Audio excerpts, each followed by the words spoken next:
Okay.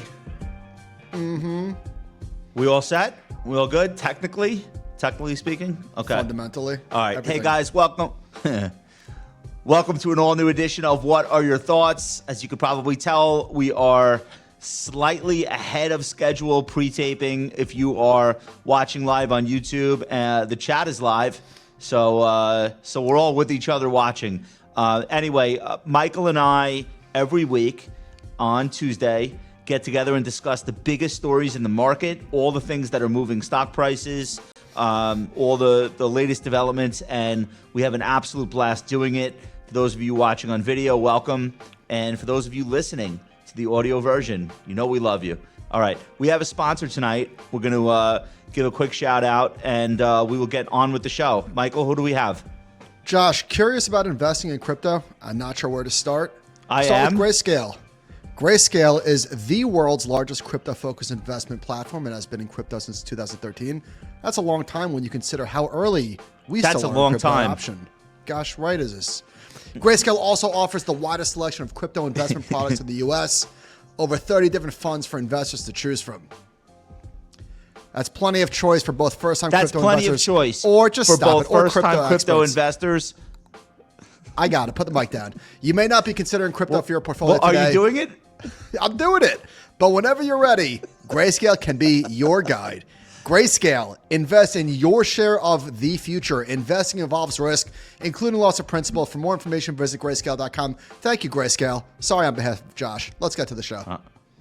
All right. My bad. All right, guys, this is, I think, an interesting week because you just have had this explosive comeback in large cap tech yet again. Like every time it looks like these stocks are faltering a little bit or the headlines have turned negative, the next day you get this huge rally in the NASDAQ and you get the same old. And I know people are looking for a turning point and they're pulling out all the stops trying to find reasons for why we're about to have one. It just like it's 24 hours and then the next day it's like, oh my God, the Mag 7 is up again, the AI trade is back. Is that the way you are interpreting it? That is exactly right. And until we see a 2000 level type of divergence where you see the rest of the market crashing and only the leadership holding up the index, I think a lot of this data that we're about to talk about is interesting, but I think it might be noisy. So for example, Bring the noise. Christians, I'm about to bring the noise, and it's good noise. It's quality noise. Dean Christians at Turning Point Market Research, who used to be at Sentiment Trader, they do great stuff. So they have this thing called the Titanic signal. And what that means is they're looking at the S&P 1500. When you have stocks that recorded more 52-week lows than highs for 5 straight sessions within a week of a multi-year high, the results on a forward basis are mixed to not great, not catastrophic by any means.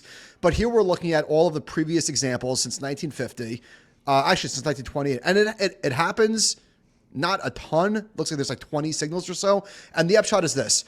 Over the next 4 weeks, it's been positive just 40% of the time.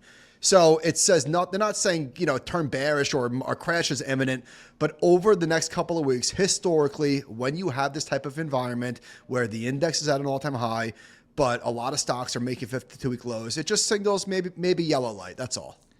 Is it a lot of stocks making 52-week lows, or is it just more 52-week lows than highs? Correct.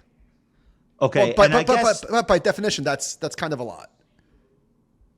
Especially in a bull market. That's when it's not a lot, period. It's a lot when the whole overall market is near an all-time high. So I think the point that I was trying to make last week where it's like calm down when we're thinking about like stocks getting killed is that things have been so good for so long. So this duality research company that I keep mentioning does incredible work. I didn't realize that we were just on the 5th longest momentum run since 1950 when measured this way. So they said the S&P 500 snapped a 137-day win streak without 2 consecutive RSI closes below 50. How nuts is that? 137 days without 2 consecutive closes on the S&P RSI below 50. That's the did they say the fifth longest streak since 1950? That's how good it's been. It's been relentless. The market has not been letting you in at an index level. How long does 137 days go back? Is that July? It's a long time. If there's 20-ish days in the month, I mean, that's a lot. That's 7 months, basically. No, they can't be. Do they mean calendar days or market days? I would assume market days. Okay. I mean, it's a lot either way. I think we would both agree. So back to Turning Point. Why is it called the Titanic signal? What is it? I assume that they like didn't literally mean like that. the Titanic sinking, or does it mean something else? I'm assuming Iceberg. that It's like an iceberg. Oi! Wait, put back the table, the chart and table. Do they pay any attention to which stocks are making 52-week lows, or is that not important? I don't think they went that deep. Or maybe they did. This is just Because here's what I want to ask you: what's making a 52-week low right now? Right this second. Yeah. What is it like? What does the 52-week low list even look like? Are the names even recognizable?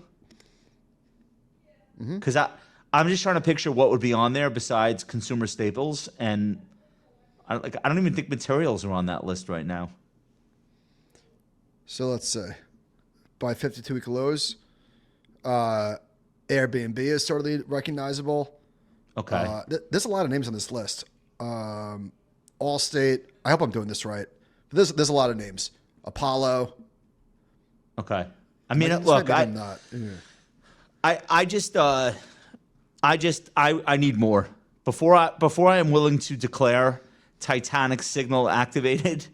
I need to know what stocks are making 52-week lows, not just the fact that there are more stocks making 52-week lows than 52-week highs. Well, hang on. They're not.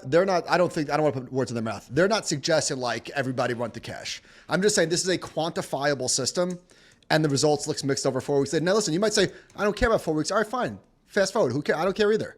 But this is the more interesting conversation.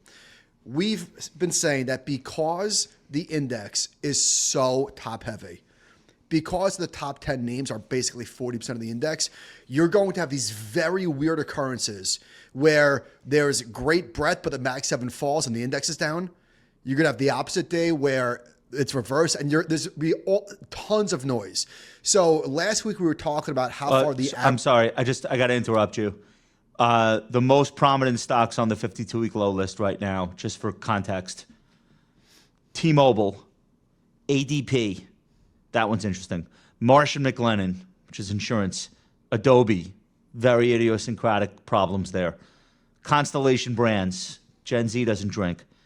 Dexcom, I don't know why. Trade Desk, their own issues. Chipotle, Nike. Monday.com, Surgery Partners, and Oscar Health, which is political. So I don't want to explain away each one of those individually. I want people to understand it's not IBM, ExxonMobil. Like it's like really specific stuff going on that list. So Totally. No, you're 100% right. Fiserv. I mean, think about what's going on there. I guess that's where I would draw a distinction and say Titanic off, not Titanic on. I would agree. I would agree with you. All right. So last week we spoke about that the median stock is at a 90% drawdown, which isn't much different than what it's been for the last 10 years. Like this is normal. This is very, very, very normal. Chart on, please, John. Okay. What's super interesting though, what I had Chart Kid do was, all right, this tells you nothing. There's nothing here. Give me like some sort of baseline. Normalize this for me. So next chart. So I had him do this chart where it's how far the index is from an all-time high versus how far the median constituent is, and then give me the difference, okay? Ooh. So this is the thing, delta. Josh. This is the thing. You look. So it's been like this forever, or forever, said differently, forever since the launch of ChatGPT. Look when this happened. Very interesting. So since the bull market started, or I guess close to the start of the current bull market in early 23, with tech recovering, we have seen an increasing spread between the median drawdown in stocks versus the S&P's overall drawdown. Correct. It's growing. So that's when I said like a lot of this stuff is going to be noise. That's why. It's because the index is so top heavy that you have to take whatever Titanic and whatever else comes next. You have to take it with a grain of salt unless you really see, again, not to belabor the point, but unless you see the new 52-week low list really expanding, until that happens, I'm not that concerned. I would put it another way. I almost want to track the S&P 100 and tell me when that 52-week low list expands. That is so much more meaningful to me, knowing what we know about index composition overall. And look, like Microsoft's in like a decent sized drawdown for itself since earnings. Meta is in a big drawdown, 24% and worsening. And the headlines going against Meta are not been great lately in terms of like people leaving the AI team, et cetera. Like I want to know when stocks, maybe not that large, but I want to know when the S&P 100's 52-week low list is booming off the bottom. And across different sectors. That has more signal. Right. Well, it almost doesn't matter because like let's say the S&P 100, like what sectors do you think are heavily represented there? Communication services, we know what it tech, is. Tech, and financials. Discretionary financials. Yeah. Like you already know what's in there. Right. So I want to know, I think maybe we'll rerun this next week and let's see if we can create our own version of the Titanic signal, but only focused on the stocks that matter to the modern market. And also, you have JP Morgan making a 52-week high yesterday. How bearish can you be? I also want to point out, looking at the S&P 1500 may have been important historically. Think about how many quote-unquote Russell 2000 divergences we've seen over the course of the last 15 years. Not one of them has been a canary in the coal mine. They just haven't been important. At best, they've been concurrent indicators of like economic data, but not S&P. They don't. And if anything, they've been the opposite. When they've been a divergence, they catch up. Like that's when you want to buy the breakdown. I agree. Let's do our own Titanic signal, but let's look at lows. Let's look at 52-week lows in the S&P 100, and let's see historically over the last 5 or 10 years, that's been a better signal than this one. I'll get Chart Kit on that. But anyway, shout out to Dean. They do great work over there. All right, this next segment that we're about to do, Josh, it's brought to you by Fidelity Trader Plus. No, we're not there yet. We're not there yet. Oh, we are? Oh, okay. We are there. I'm sorry. Okay. I stand corrected. Okay. I stand corrected. So this next segment is brought to you by Fidelity Trader Plus. Check out the new platform that syncs your data across mobile, web, and desktop. We are going to be highlighting the work of friend of the show, Urian Timmer, who is easily on the Mount Rushmore of chartists. Like he's got a unique style. He does things that you've never seen before. So for example, Ben and I were in Vegas last week when we were talking about the CAPE ratio, and you don't really hear too much talk about that these days. And one of the reasons why it's so particularly useless right now is because literally, who cares about the data from the index 10 years ago and the earnings? NVIDIA GPUs didn't even start until 4 years ago. Like it's completely dog shit. So Urian has, and I've never seen this before, he has a 5-year CAPE, which makes a lot more sense. So well, check this out. It's more relevant. Chart on. So the 5-year CAPE ratio is, also it's not cheap. I mean, obviously, but to me, this is much more relevant than the 10-year. So this is taking the earnings per share of the S&P 500 over the last 5 years and coming up with a price earnings ratio, which I suppose, like, what does this really do? It's all post-pandemic. No, but also it smooths out the volatility of earnings a little bit. You're not just looking at quarter to quarter, year to year. You're looking at. So is the purpose of this to say that if you take out the pre-pandemic economy, that 5-year period, we're not as expensive as the regular 10-year CAPE would indicate? Is that the purpose of this? No. I would say that this actually reinforces what we already know. Stocks aren't cheap. No shit. We know. We know that. I just thought this was interesting. I guess what do you do with this information? Because the knee-jerk reaction would be, well, if they're not cheap, we shouldn't be buying, or hang on. We should be lightening up. What do you do with any information, honestly? We're talking. No, I get it. I think one of the things that you continue to hear is that forward returns fall as you're paying higher valuations, which of course is obvious, makes intuitive sense. But the thing that gets lost in that equation is not if there's above average earnings growth. Okay, so like that's the lesson it's the lesson that we've learned over the last 15 years.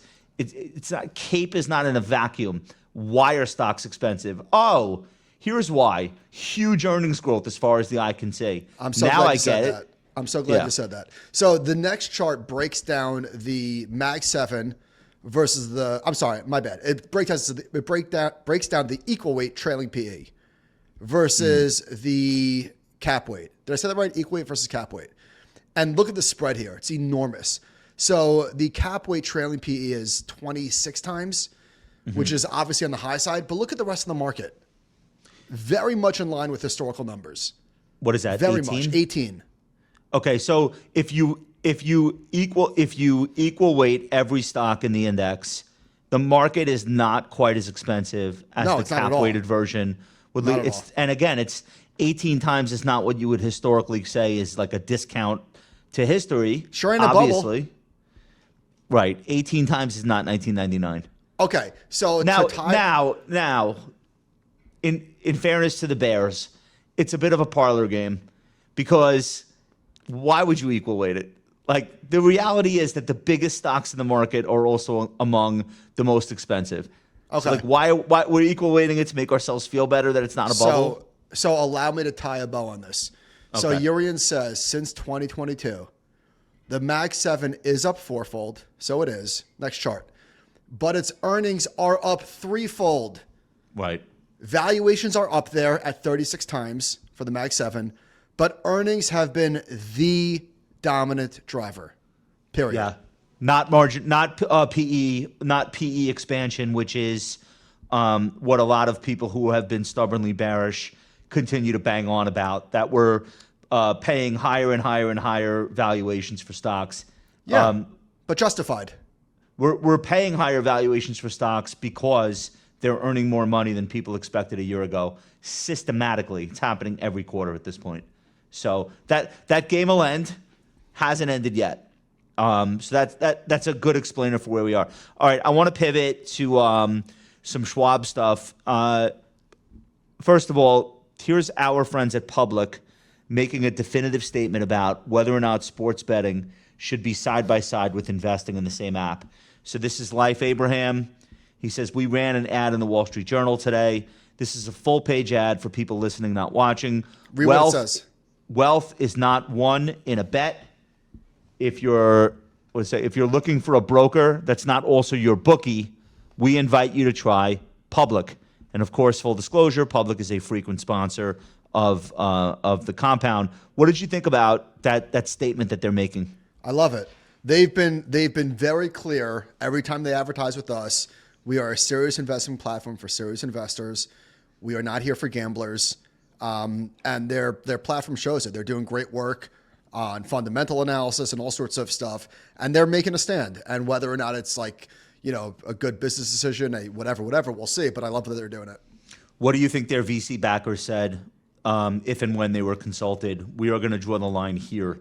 We are not onboarding the next generation of investors who are conflating gambling with investing. What do you think the money behind the company said? I would assume that their investors are deeply aligned with what they're doing. There's a reason why they gave them money in the first place. This is not a pivot. They've always been of the ethos that we're not doing that. We're not raining confetti down on our users. So I would imagine that they're doubling down and they're all for it, if I had to guess. Public doesn't call itself the anti-Robinhood, but a lot of people, when they're trying to understand the brokerage ecosystem, that's the way that they're thought of. It's like, okay, it's free trades. It's a super slick user interface, like works at the speed of an app, not a clunky brokerage platform. But the big difference is they are not incentivizing their users to gamble in the way that Robinhood is. And that's it's almost like a moralistic divide. And it's definitely a different investing philosophy behind, like Robinhood, the ethos is whatever people want to do, we're going to create the best way for them to possibly do it. I see both sides. Public is like, yeah, we're going to try to encourage people to do the right things. So I think that's so this is like very on brand for that difference in philosophy. So go ahead. I want to talk. Oh, please. I want to just talk about the encroachment of sports betting in general into the brokerage world and vice versa, because I do think it's sort of a two-way street. I know the online casinos and the big gaming places would love it if the investment houses would stay out of their business, but it's obviously not going to happen. And at this point, there doesn't appear to be anybody who wants to stop it. There are some state regulators that are coming out against this and racing to institute some sort of a ban in state. But at a federal level, it looks like it's going to be game on here. And there's going to be a ton of crossover between these three things: prediction markets, sports betting, and stock trading. What are your thoughts? Prediction markets, sports betting, and stock trading. Yeah, I think that the street is overestimating the impact to which these will have, the prediction market specifically, on DraftKings and Flutter. These stocks are both getting hit pretty good. I listened to some of DraftKings earnings calls. Quite literally, every single analyst call was asking about prediction markets. And I think that this is going to be... Because they're nervous. The analysts covering these stocks are nervous. I think that this is going to be similar to OpenAI is going to kill Google. I just don't believe that I don't believe that customers of DraftKings and FanDuel, myself included, are going to leave that app and go to the prediction markets, where I'm guessing the user interface isn't as good. I'm guessing the analytics aren't as good. I'm guessing the parlay experience, which is basically the whole business, isn't as good. And I think that this is severely overblown. Now, if investors are using this as an excuse to dump a company that is still in a very competitive environment, DraftKings is still not GAAP profitable. They're still losing money. Now they're losing much less money. They're doing much better. But I think that this is an opportunity to buy DraftKings rather than say that they're completely effed. All right, chart back on. So as we speak, Flutter, which is the parent company of FanDuel, and DraftKings are let's go. DraftKings is in an almost 18% drawdown from its January 2025 high, and Flutter had been doing a little bit better. And then just completely fell apart and is now down 10%. And these are companies that, like, whether they like it or not, they are going to be facing Robinhood for this market, because Robinhood wants sports betting on its platform. That chart's not showing drawdowns, but that's not a drawdown chart, by the way. So what is it? It's way worse than that. This is year to date. DraftKings is performance. DraftKings is in a 43% drawdown. So and Flutter is 25. So DraftKings is getting killed. And yes, it's true that. So I just want to quote this guy, Jason Robbins. He's the chairman and CEO and the co-founder. He said this in the prepared remarks. So they said the word predictions 42 times on the call. This is in the prepared remarks. He said, "I'd also like to touch on the recent rise of predictions. We have experienced numerous waves of competition in recent years, mostly from well-capitalized companies that have built or acquired strong sports betting product offerings, and those have had minimal impact on DraftKings' revenue trajectory."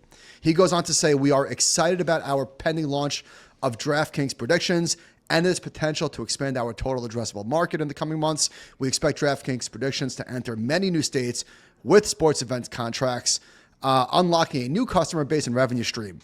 Nearly half the country's population remains without access to legal online sports betting, but there are several other companies offering federally regulated predictions in all 50 states." So he's basically saying, like, that should pave the way to more legalized sports betting.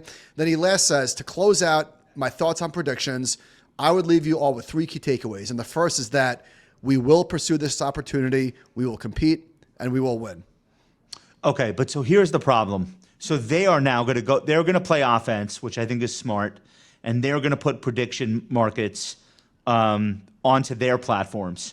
So in other words, the prediction market company like a Kalshi, for example, could say, why do you need to look at all these complicated stuff like odds and plus 150, minus 270. You don't need any of that. Just tell us who you think is going to win, and here is the price of the contract.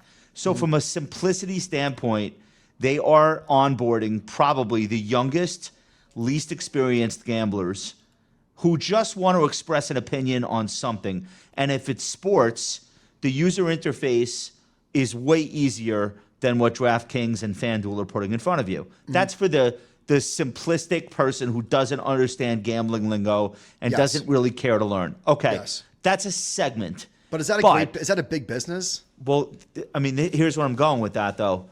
That segment will grow up. And do you want to try to onboard them when it's a higher cost to acquire that customer later when they're already very comfortable with the tools they use? That's why DraftKings has to go on offense, not just play defense, but they actually have to go into these markets and create sports contracts in the prediction format versus the traditional Vegas odds format. But put that statement back up. Think about this statement. Those competitors have had, quote, minimal impact on DraftKings' revenue trajectory. Yes, we know. Chart off. We're not worried about the revenue trajectory. We're worried about the cost trajectory. We're worried about how much more advertising you now have to do versus new entrants to the market, including extremely powerful players that are well capitalized, like Robinhood. So that's the issue here. Oh, it's not a non-issue. I'm not trying to make believe that it's not an issue. I am simply saying that I think the 43% drawdown. I don't know where the right number might is. already be overestimating it. Yeah. So all right. So Robinhood. So Robinhood said. Here's what Vlad said. Prediction markets are really on fire. It's hard to believe that we launched this just about a year ago with the presidential election markets. We've doubled volume every quarter since then to 2.3 billion contracts in Q3. And the month of October alone was up to 2.5 billion contracts. So October by itself was bigger than all of Q3 combined. So it is, they said it's at $100 million annualized revenue run rate already. It's not nothing. I'm curious. I doubt anyone's sharing this. I'm curious how many people place these bets and then never log in again because they're using small dollar amounts and they lose interest. Well, so I think a lot. Because sports has the ability to hold your interest throughout the course of a season. And if you're a lifelong football fan, you don't need somebody to keep stoking your attention. You are very aware it's football season. Right. If you start placing random shit bets about like who's going to win the Oscar for Best Picture, or who's going to win a coin toss at a football game. That's the thing. Like, how many people are like, all right, that's like, do they lose interest in the way that the app gaming, like Candy Crush, has lost interest? I don't know the answer. Do. I think they do. I think so too. That being said, there is some tangible evidence that there is an effect already. At both DraftKings and FanDuel. Bank of America downgraded both stocks to neutral from buy. And they cited specifically the rise of prediction market platforms. There are other headwinds too, as one of several factors eroding margins. Kalshi is operating in the U.S., but Polymarket is coming back to the U.S. or coming to the U.S. I don't even think they're facing the full force of these two platforms, but they will be in 2026. And I think the market's discounting that. Okay. I also think, I don't want to there's like a whole bunch of partnerships being announced by these platforms as well, which looks like, all right, let me give you a couple, okay? Polymarket today announced a multi-year partnership with Prize Picks, which is a sports gambling app. It's a very simple one to use. It's not for hardcore sports people. It's like pick which player is going to score the first basket in the Lakers game tonight, stuff like that. But they're going to integrate prediction markets into Polymarket into the Prize Picks app. They also signed a deal with the NHL for league data and branding visibility. So Polymarket's coming on strong with partnerships. Kalshi, similar thing. They are starting to talk to all of the different leagues, and they're funded, so they're also not going to go away. But if you think that this is already being priced in, then DraftKings to me would be the obvious buy just because of how much lower it is than Flutter. Here's where I think this thing could get bigger than maybe I'm thinking. If there's enough, let's say, respectfully, dumb money, because these are people that are not doing quantitative research if you're betting $10. If there's enough volume there, then maybe you can see some institutional money come onto the platform and just eat their lunch. You know what I mean? Yeah. So maybe you... Like institutional gamblers? Yes. Oh my God, what a world. Like not literally Jane Street just coming in and just quantitatively clipping these people, but something like that. Yeah, no, you think the guys sitting at Susquehanna and Jane Street and Citadel aren't licking their chops? Like, here's a multi-billion-dollar marketplace with the dumbest fucks in the world who think they know who's going to win a baseball series. They don't even directionally have to know the outcome of the games to figure out how to trick people into placing the wrong bets. Yeah. So I'm not saying they're doing that. I'm saying I'd be shocked if they weren't talking about it, especially if this gets bigger and bigger. I think it's a really good point. I thought it was interesting that Charles Schwab's CEO, Rick Wurster, used his address at the Impact Conference to draw a line in the sand, sort of. So I wanted to go through that. So Schwab kind of has this reputation, well earned, as an advocate of the American investor. They are considered to be sort of like a paragon of long-term investing and proper investing.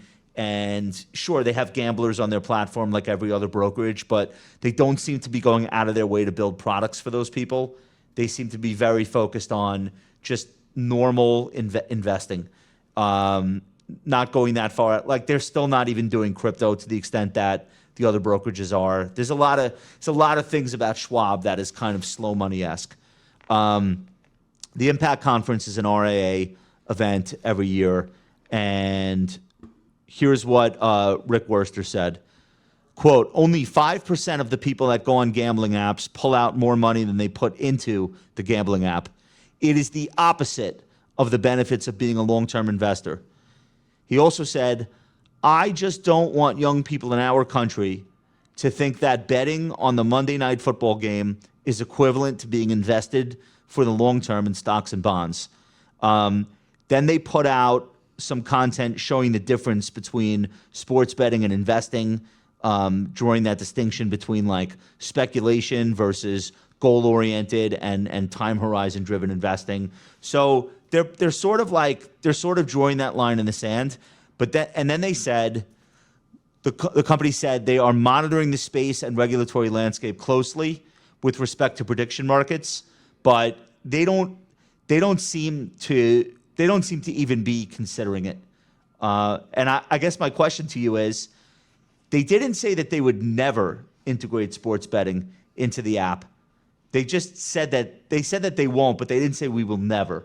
Do you think at some point they might cave if we see all of the other competing brokerages, and there are many, just start to onboard at a furiously faster rate than they do amongst the younger demographic? No, I don't think it's going to be furious. I think it's going to be a really shitty business. It's going to be really expensive.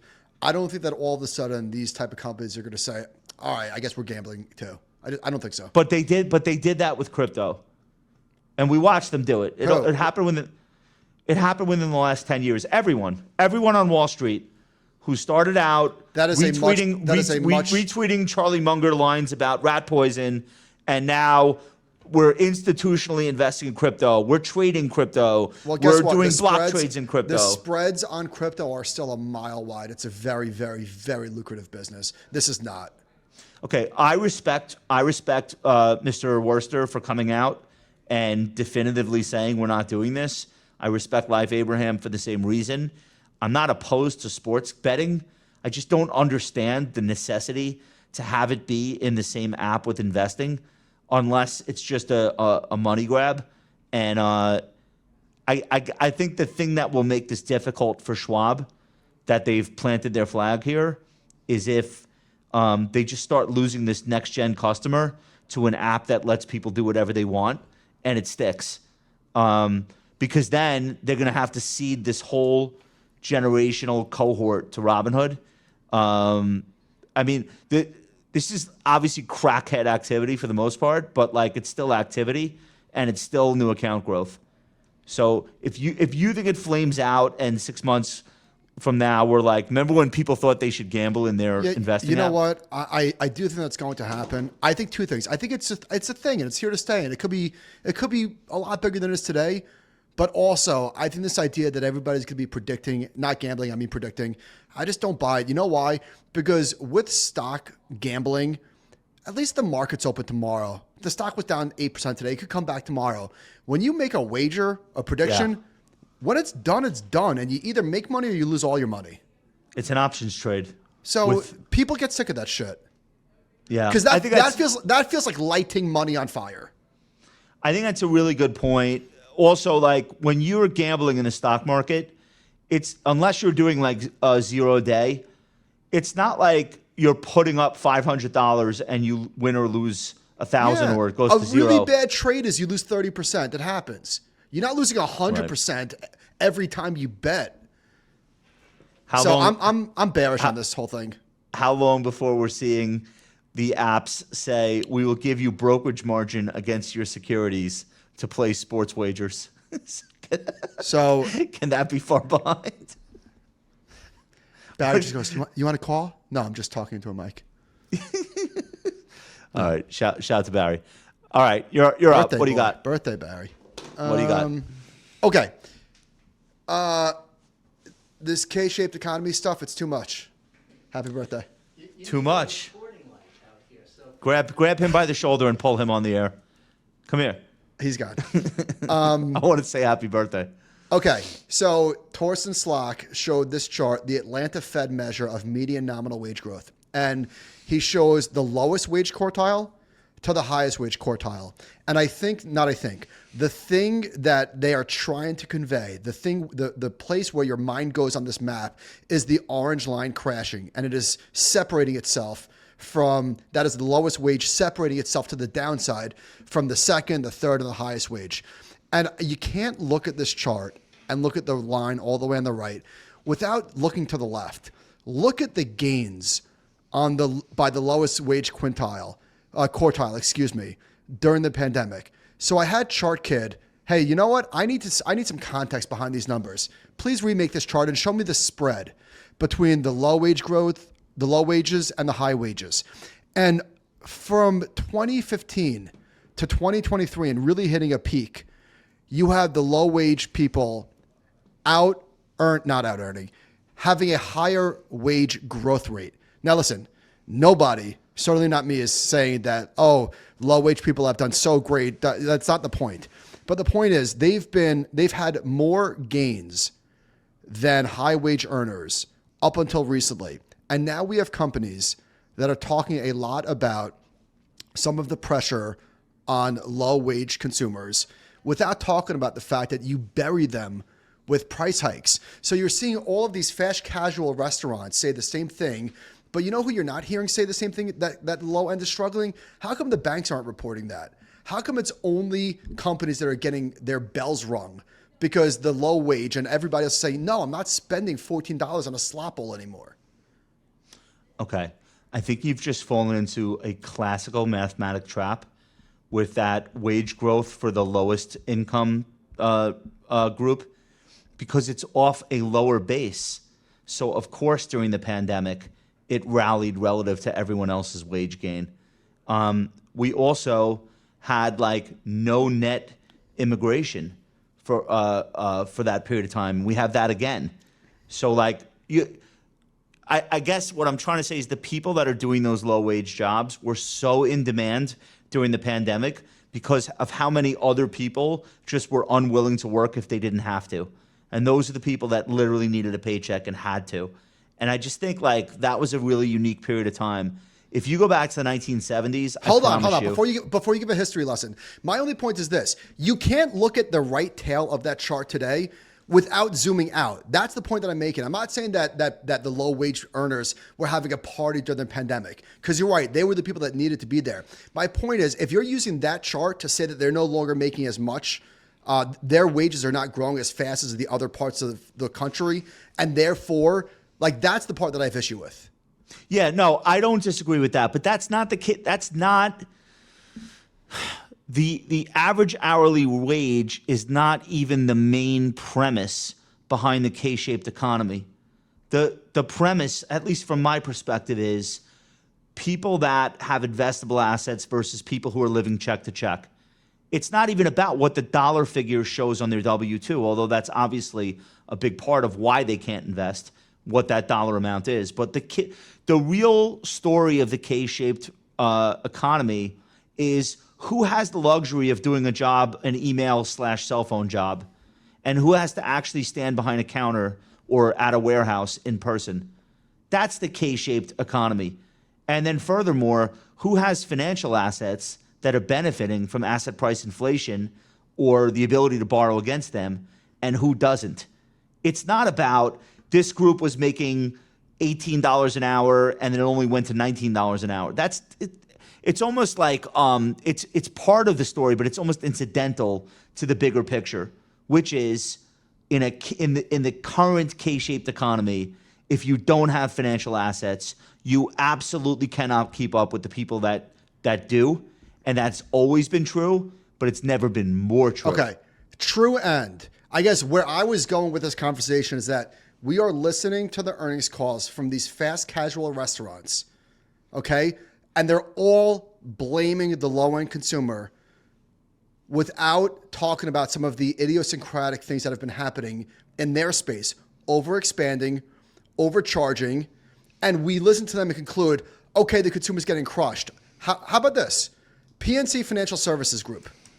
They said, we were just looking at the deep dive on October numbers. Spending is robust. And while it's a little bit stronger at the upper end, and obviously it is, I'm not saying it isn't. While it's a little bit stronger at the upper end, it's still actually hanging in there among lower end customers. And just because they're not choosing to eat at Sweetgreen anymore, it doesn't mean that it is horrific. So for example, Buco Capital tweeted, fast food, especially fast casual, expanded too quickly, charged too much, literally trying to raise prices while commoditizing. Don't be so quick to assume the consumer's hurting. GPV location was up for toast. People are still eating out. They're just voting with their wallet. I guess that's really the point that I'm trying to make. Another one, Wasteland Capital said, most of these restaurant stocks were trading at 35 to 100 times forward PE just recently. Many still are. They were valued at a massive premium to the Mag 7 and any comparable growth stocks in tech and AI. This is just a bubble deflating. Bubbles can't be sustained indefinitely. So if we led with that quicker, my point was not that the low-end consumer is doing amazing, but looking at these numbers and concluding that they're getting obliterated and looking at the stock's reaction and concluding that we're about to fall off a cliff, that's the part that I take umbrage with. All right, it's a fair point. And, you know, one of the big mistakes to make is to look at stock prices and then come up with a story, an economic story that explains the stock price, because you're doing that in the absence of starting valuation. Exactly. So you could have companies that are doing very well, their share prices aren't. Their customers just fine, but their stock prices are falling because maybe the customer base that's doing well isn't doing as well as what people had thought, and therefore the share price comes down. That doesn't perfectly explain the actual economy. So I totally agree with you there, but I also can't ignore it. And I do view the economy through the lens of the stock market. And I'm looking at a chart of Dine Brands Global, DIN. This is the parent company of Applebee's and IHOP. This is literally feeding the bottom 20% of income earners. We could agree on that for the most part. Okay. Over the last 3 years, the S&P 500 is up 80%, and the stock is down 60%. Then I take a look at Darden. Darden had been hanging in there until the tariff shit started all over again. Just in the last couple of months, the story has completely fallen apart. It was one of the best stocks in the market. It was on our list, started to break down, and we have seen this thing go, this DRI. We have seen this stock trade from 225 to 171. Looks terrible. There is no bottom in sight. It is breaking. It looks horrific. These are not QSR. This is not Chipotle. This is something different. This is family of 4, probably 2 working parents on a Saturday afternoon or a Sunday night or celebrating a birthday party. These stocks look like that customer has literally hopped aboard an alien spacecraft and left the planet. Now, they may be falling too fast, and this is not an accurate representation of what's happening with that segment of the market, but what if it is? So I contrast the way those stocks are acting with the demand for GPUs.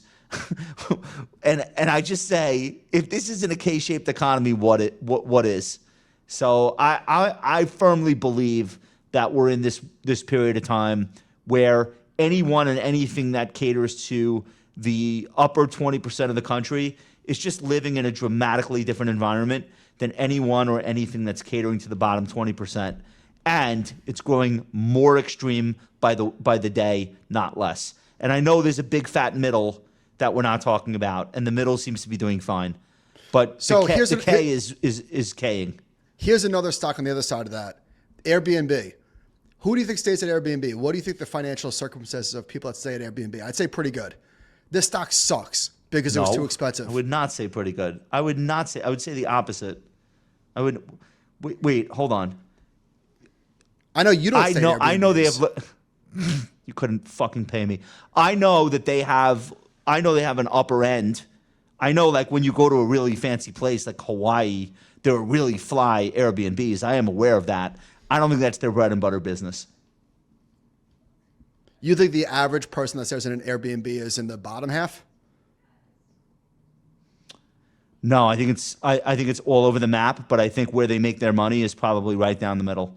People that price out an Airbnb relative to a hotel and conclude this will be more fun for our weekend trip or our family if we do a big house. But I think it's aggressively middle class. Okay, I don't think I can tell know a for story sure, where it's one end or the other. I think it's upper class, upper middle at least. You think Airbnb makes most of its money from the top 10% of listings? No, I didn't say top 10%. Oh, okay. Top 20? I'd be interested. I'd actually be interested to learn. I think the average profile of an Airbnb customer is somebody that's making well above average. Like, I would say 3 times the median U.S. income. Really? Yeah. All right. Well, it's not looking good for that stock. So I don't know what the story is there then. You think that's a good counterbalance to real estate sales in luxury? Like, I guess I'm thinking about a different consumer. I'm thinking about the first class passengers on the airlines. I'm thinking about the people that are in these like Amex lounges that you. Yeah, I think a lot of those people stay in dope Airbnbs. That could be. That could Maybe be. I'm wrong. I don't know enough about it, but I'd love to find out. Either way, I believe in the K. You don't believe in the K, or you just think we've taken the concept too far? No. I'm sick of every article acting like there's only a small group of people that are doing okay and everybody else, the rest of us, are struggling. I reject that. That's not true because everything is still too crowded. So that's what I reject. That fundamentally cannot be true. I mean, dude, last thing. When we were at the Lions-Commanders game, how many Lions fans did we see? Are those all top 20% earners? It's half the stadium. So I just reject the idea that everybody's struggling except for the rich people that own stocks. Right. That's the key thing here. I totally agree. That's a random NFL game on a Sunday afternoon. That's not a polo match. The people that are at that football game are middle class. They're not all stock market millionaires. Right. Absolutely. I totally agree with you. All right, let's talk about Elon.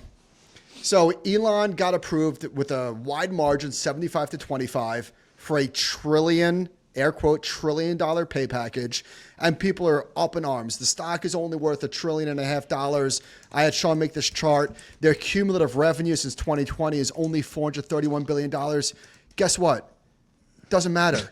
Read past the headline. So the deal, this is from the FT. He's not making $1 trillion next year. The deal sets up ambitious targets for Musk to unlock his stock payouts in a series of installments. To reach $1 trillion, he must sextuple Tesla's valuation to $8.5 trillion, boost earnings 24-fold to $400 billion, and sell millions of robots and autonomous driving subscriptions over 10 years. Over the 10 years the plan covers, Musk will receive no salary or bonus. So I don't even want to talk about the shareholder part of it, which was overwhelmingly in favor of it, because if he leaves, the shares are worth nothing. I just want to ask you this. Imagine voting against this. Will he get his, what's the bull case for Tesla without him? Will he get his $1 trillion?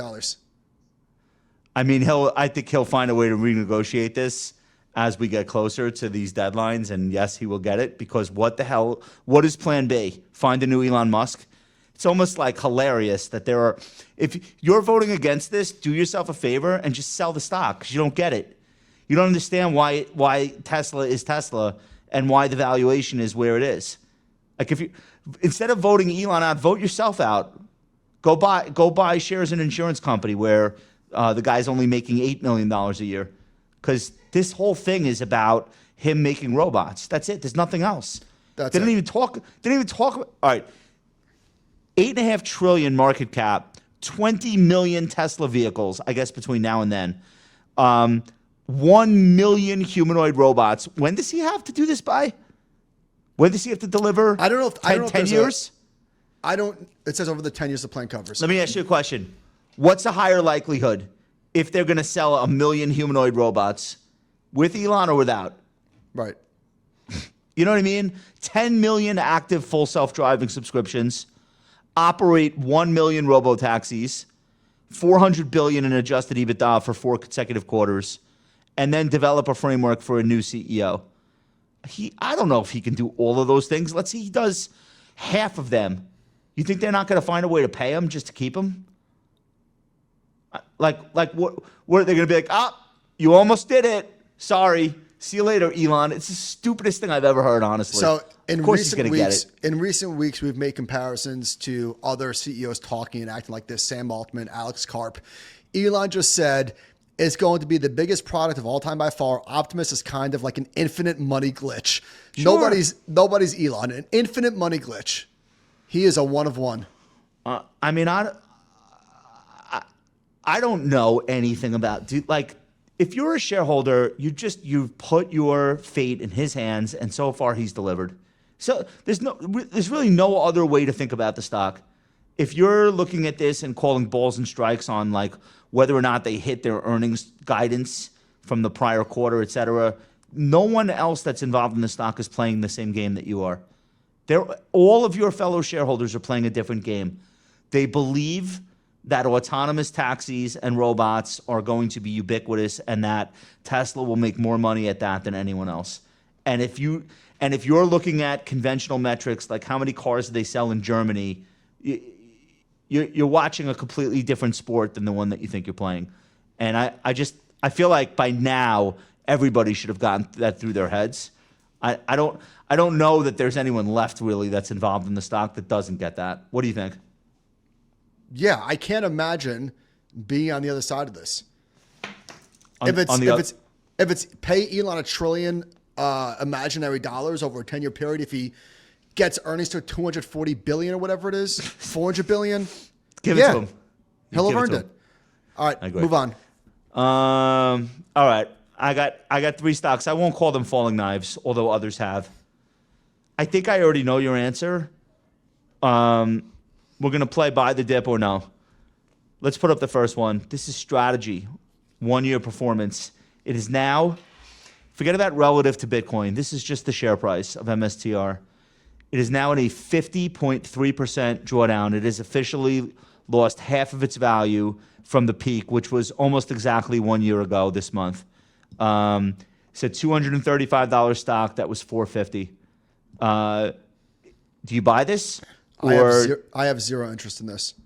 I don't like that it made a new low relative to April 2025, because they actually own more Bitcoin now than they did then. The premium, the MNAV shrank from over 2x or maybe over 3x to 1.2. Maybe they get it back somehow. I don't see how. There's other ways to get leverage in crypto. You don't need them. I think the gig is up, and I have no interest in that stock. Do you think this stock ultimately will trade at a discount to its Bitcoin holdings? Were you saying this? Most closed-end funds do? Somebody was saying that. Yeah. I was saying that, and I'm very wise.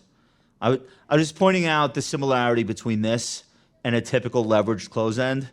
And their leveraged closed ends come in every flavor. There are leveraged closed end funds that buy muni bonds, that buy corporate bonds, that buy REITs or real estate debt, blah, blah, blah, blah, blah. Almost none of them ever traded a premium because why would they? And almost all of them at some point or for most of their life trade at some sort of a discount to NAV. And that's normal in the stock market. This is the aberration. Why would a company promising to dilute you and consistently raising money in the market trade at a premium? It almost seems like now, like sort of like a fever dream that it ever did. And I still don't quite understand the rationale. He's going to be really good at buying Bitcoin at the right price. Seems to have been the bull case. No, he was buying Bitcoin faster than he was diluting shareholders, and it was working. And now it's not working. So I have no interest. Okay, DKNG. Yeah. I think you want this one. I do. I mean, $30 has been a level of historical support and resistance. When? What's that? When? In April of 2025, in August of 2024. It's below. What did I say? $30? It's lower now. I'm saying it's a 30-31. It's right there. I'm interested. 58% drawdown. I don't know, man. I want to be right there with you because I might agree with you that the fear of prediction markets is overblown and this could be an Alphabet-like situation. But then I go back to like, well, what do they really do that anyone else can't do? In the case of Alphabet, like they do a lot of things that other people can't do. I know there's a million differences. And to your point, put it this way, I'm not buying it. So I don't want it that badly because ultimately they're still not even profitable, even though they're going in the right direction. I'm not buying the stock. All right, but if I had to choose between the three, this would be the stock. Okay, last one. Also a 50.1% drawdown from the all-time high. CoreWeave. Nope. $91 stock hit a high of 180 something in June of this year, and it is now officially cut in half from its high. No, you're not a buyer. I'm not buying this falling knife. No way. This one is at the same support level that you cited with DraftKings. Well, dude, hold on. It hit that in September. Yeah, but DraftKings had 3 previous instances of that being a level of interest. Okay. This has what? One? This is one fresh off an IPO. Brand new company. I'm not interested. This thing looks terrible. It's at $88 now. This thing looks god awful. Okay, so to recap, it came public at 40. I was bearish. It went to almost 200. I was wrong, but I never flipped bullish, and I'm still bearish, and I still don't understand why they ran it up to 180, other than to humiliate me. I don't know that I can come up with a better reason for why that ever happened in the first place. Effectively, wow, that is an incredibly narcissistic thing to say about a $50 billion market cap. Congratulations. Effectively, this company is leasing compute to the hyperscalers and other companies that need to go bigger in AI. By all reports, it's a great CEO. It's a good company, but from a valuation standpoint, and now you have this new wrinkle where people like Michael Burry and Jim Chanos are calling into question whether or not they're pumping up their short-term profits by spreading out the expensing of depreciation over more years than they should. So the controversy now, and Dr. Burry has just intimated on Twitter to an audience of 1 million of his closest friends that on November 25th, he'll be revealing something in this regard. But the new battleground, or the battleground now is CoreWeave is telling Wall Street that they are depreciating over the course of 6 years, all these GPUs and all this equipment. Jim Chanos and Dr. Burry and other bears on this story are saying 6 years? The GPU upgrade cycle at this point at NVIDIA is every 18 months. So maybe you are taking liberties with the length of time that you're saying you can depreciate. And what that will lead to in the future then is impairment charges against earnings, which would be a downside shock. So that's the battleground here, and that's why I think the stock looks the way it does. Thoughts? I'm not interested. In conclusion, DraftKings is the one. Yeah, dude, DraftKings. Too much smoke. All right. We're going to do make the case, and Michael has a mystery chart, and we'll get out of here. I'm making the case to not buy quantum computing stocks. Are you surprised to hear that from me? Okay. No, these names look terrible. I think it's one of the most fascinating potential growth stories in the market. The more here's a quick disclaimer: do not take any of your information about quantum computing from me without doing your own homework. So Yeah, Shake Shack is one thing. You could listen to Right. Josh on Shake Shack. That's right. That being said, I did look at these. I took a very close look. They're all really exciting. I think they are so far away from prime time that these stocks could triple or get cut in half, and it's like flipping a coin, or worse, rolling the dice. And I don't see the investment opportunity here. I can't even believe they're public, given how early it is in their field. But I just wanted to give people a very quick overview of why I concluded that. And that'll be my make the case. All right, let's put up Rigetti. So this is the smallest of the three that we're going to talk about. And what's interesting is that the type of quantum computing that they're pursuing, and there are three types of architectures here. The type that they're pursuing is the most in line with what both Alphabet and IBM are trying to do, which is superconducting.